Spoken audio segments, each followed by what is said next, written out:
የባህል መድረክ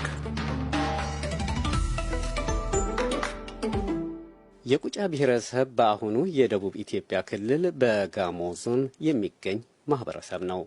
በቁጫ ማህበረሰብ ዘንድ በርካታ ባህላዊ ምግቦች የሚገኙ ሲሆን ለዛሬ ሁለቱንም እናስተዋውቃቸዋለን። ከመጠጡም እንዲሁ ማብራሪያ በመስጠት አብረውን የሚቆዩት የአካባቢው ተወላጅና የአንትሮፖሎጂ ባለሙያ አቶ ሀብታሙ ኃይለ ጊዮርጊስ አይዛ ናቸው።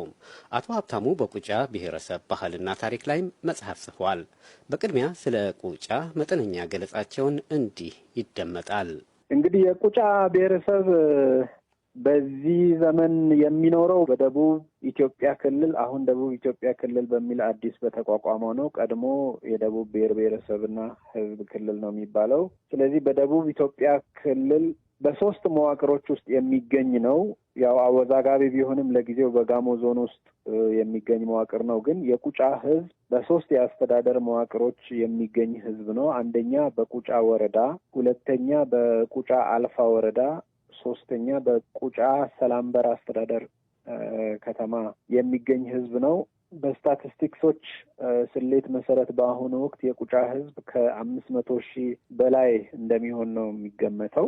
እንግዲህ ይሄ ህዝብ ከጥንት ጀምሮ መሰረታዊ የራሱ ባህል ያለው ታሪክ ያለው ብዙ ነገስታት የነበሩት 18 ያክል ነገስታት ተፈራርቀው የነገሱበት በመልክዓ ምድርም የሚታወቅ ራሱን ለረጅም ዘመን ሲያስተዳድር የመጣና አሁንም በባህሉ በማንነቱ በታሪኩ የሚኮራ ህዝብ ነው። እንግዲህ የቁጫ ህዝብ በአጭር ለመግለጽ